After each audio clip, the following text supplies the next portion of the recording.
오늘은 골로새서 4장 말씀 함께 공부하도록 하겠습니다.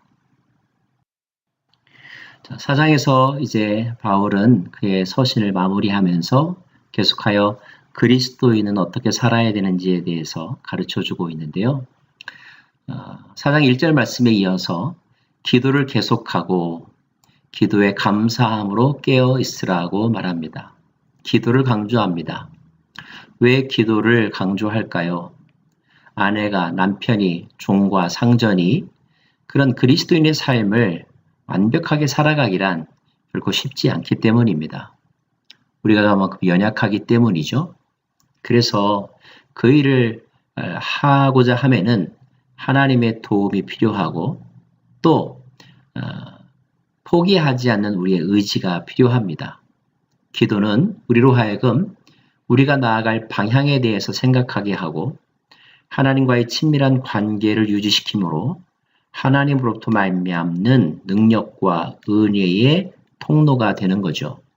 그래서 어떤 꿈을 가진 사람은 반드시 기도해야 하는 것입니다.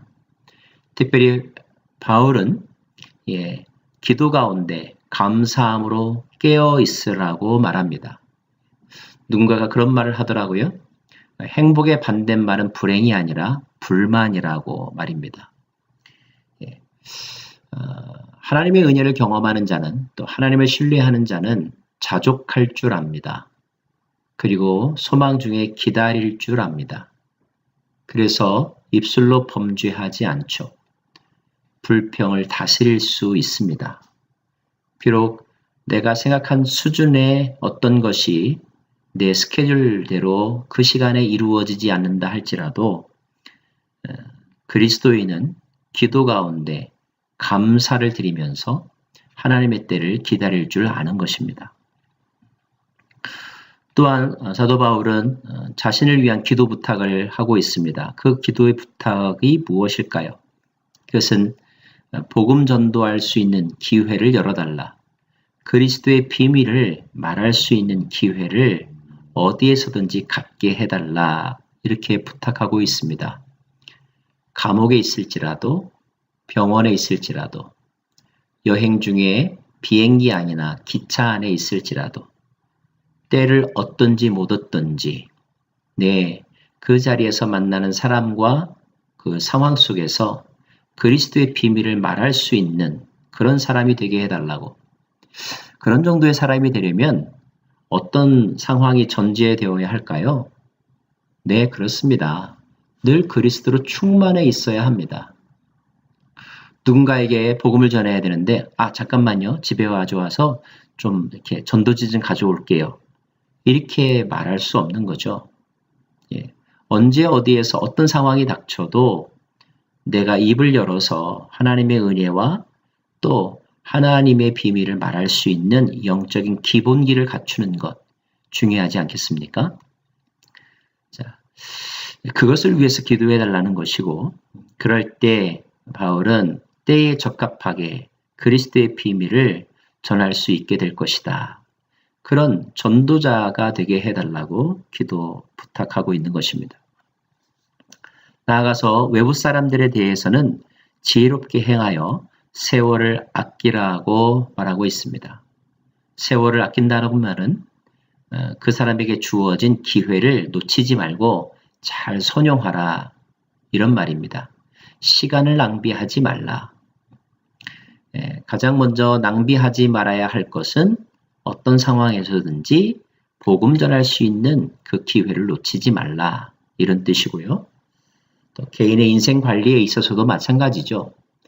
돌이켜보면 그때 내가 왜 그런 일을 했었는지 몰라. 그때 왜 내가 그것을 미처 생각하지 못했었는지 몰라.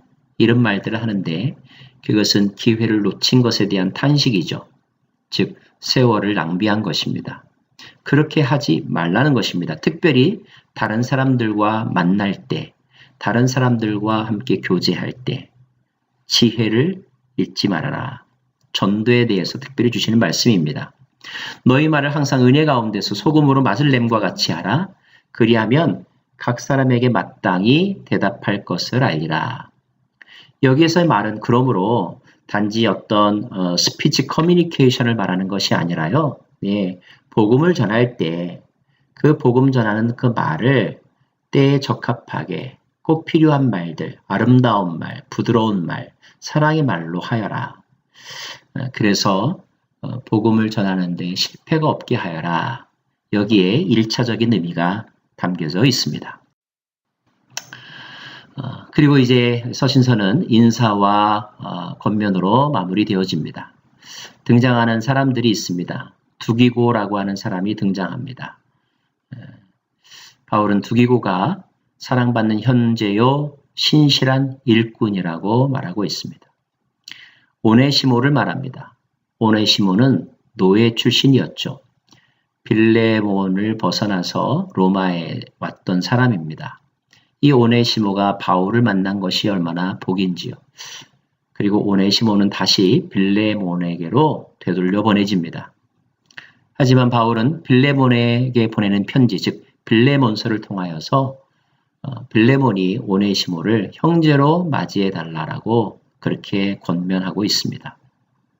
아리스타고라고 하는 사람, 또 우리가 잘 아는 마가복음의 마가가 등장합니다. 이들은 바울과 함께 그 옆자리를 지켰던 사람입니다. 유소라고도 불리우고 예수라고도 불리우는 사람, 그 사람의 이름도 등장합니다. 이들 모두는 할례를 받은 사람들입니다. 그러나 하나님 나라를 위하여 함께 역사하는 사람들, 함께 수고하는 자들이라고 했습니다. 이 말은 바울은 할례를 강조하지 않지만 그러나 할례 받은 사람들과 벽을 쌓고 살지는 않았다는 것입니다. 무엇 때문에요? 하나님 나라를 위한다는 공통의 비전을 위해서 함께 동역하고 또 서로 위로자가 되었다. 그런 말. 계속하여 등장하는 사람 에바브라가 등장하죠. 에바브라는 아마도 골로새 교회의 개척자라고 이렇게 말씀을 드렸습니다. 골로새 교회의 목회자. 그 에바브라를 통하여서 골로새 교회의 형편과 사정에 대해서 바울은 듣고 있죠. 그 에바브라를 그들에게 추천하고 또 세워주며 그를 위해서 기도해 줄 것을, 그의 리더십을 잘 따를 것을 부탁하고 있습니다. 더불어서 골로새 옆에 있는 다른 도시, 라오디게아라고 하는 도시, 또 다른 도시, 히에라폴리스라고 하는 도시, 그 도시에도 문안하고 있고요. 바울은 그 골로새서 골로새 교회에 보낸 편지를 그들과 함께 회람하고 또 그들에게 보낸 편지도 골로새 교회 성도들이 읽으라고 그렇게 말하고 있습니다. 또 등장하는 이름 누가, 또 데마라고 하는 사람이 있습니다. 누가는 의사이죠. 바울의 주치의와 같은 역할을 했던 사람이고 사도행전과 누가복음을 기록한 사람입니다. 초기 기독교 역사에 있어서 매우 중대한 공헌을 했던 사람이죠. 데마라고 하는 사람도 등장합니다. 나중에 디모데 후서에서 이 데마는 좀 안 좋은 예로 다시 등장하지만 그러나 바울이 옥중서신을 쓸 때 데마도 바울 옆에 있었던 것 같습니다. 바울은 라오디게아에 있는 많은 형제들 그리고 눈바라고 하는 한 여인, 그 여인의 집에서 가정교회로 골로새 교회가 모였던 것 같습니다.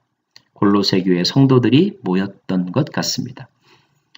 그래서 그 여인에게 축복하고 문안하는 그런 표현을 하고 있습니다. 아기포라고 하는 사람에 대해서도 문의하고 있죠. 여러분 이렇게 바울 서신 마지막을 보면 많은 이름들이 구체적으로 등장합니다.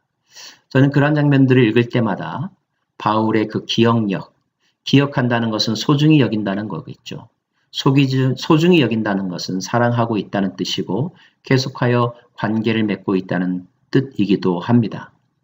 바울의 영적 네트워크에 대해서 놀라게 되고 한 사람 한 사람에 대해서 그가 가지고 있는 기억들 그리고 그를 향한 축복의 마음들을 읽으면서 참 바울은 덕이 있었구나. 그리고 사람들을 잘 섬길 줄 아는 사람이었구나 하는 사실을 깨닫게 됩니다. 자, 여러분 주변에 여러분이 이렇게 손으로 꼽을 수 있는 믿음의 동역자 혹시 5명 지금 바로 될 수 있겠습니까? 예, 머뭇머뭇거리고 또 그런 사람이 없다면 우리는 우리의 신앙생활을 혹시 뜬구름식으로만 하고 있지는 않은지, 우리의 영성이 이 땅에 뿌리박고 우리의 사람들과의 관계 속에서 실현되고 있는지 아닌지를 점검해 보아야 할 것 같습니다. 자, 골로새서를 요약하고 싶습니다. 바울은 골로새 교인들이 하나님의 뜻과 하나님을 아는 것에 자라나기를 기도하면서 시작하죠. 그리고 하나님의 뜻은 예수 안에서 예수를 통해 이루어졌음을 분명히 합니다. 그렇다면 그 예수님은 어떤 분이십니까?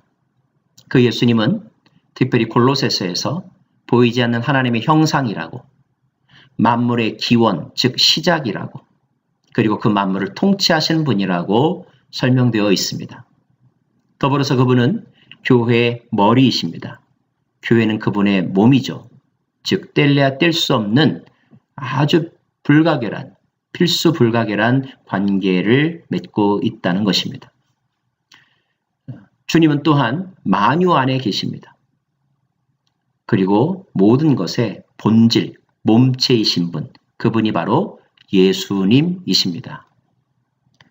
자, 그러므로 우리는 이 세상을 살아감에 있어서 전통이라든지 세상의 초등학문들, 이런 것들의 필요를 우리가 느끼기도 하고 또 사용하기도 하지만, 그러나 그런 것들에 기초한 사람들의 철학과 헛된 속임수에 넘어가지 말고, 또 그런 것들을 이용하여 죄책감을 심어주려고 하는 사람들, 그런 사람들에게 넘어가서는 안 된다는 것입니다.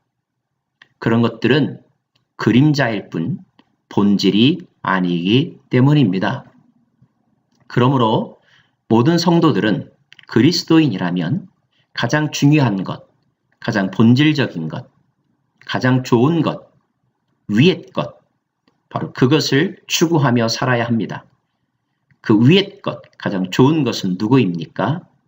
예, 하나님 나라의 것, 예수 그리스도에 관한 것, 예수님, 바로 그 예수님을 추구하면서 살아야 하는 것입니다. 전통과 세상 초등학문은 그 예수님으로 나아가는데 징검다리나 도구가 되는 것이지, 그것 자체가 결코 본질은 아니라는 것 때문에 그런 도구나 또 비본질적인 것, 그것의 마음을 빼앗겨서 본질이신 주님을 놓치는 일이 없도록 하라. 이것이 골로새 교회에 주시는 교훈이고, 뿐만 아니라 이 시대에 많이 들어야 될 것, 알아야 될 것, 따라야 될 것, 수많은 정보와 지식이 넘치는 이 시대에 우리가 그 속에서 어떤 분별력을 가지고 무엇에 집중하면서 살아야 하는지를 일깨워주는 소중한 교훈의 말씀인 것입니다. 사랑하는 여러분, 축복합니다. 본질을 붙잡으십시오. 무엇이 중요합니까? 가장 중요한 것, 그것을 놓치지 마십시오. 그것을 먼저 붙잡으십시오. 그것이 전부인 것입니다. 그분은 바로 예수, 바로 예수님이십니다. 축복합니다.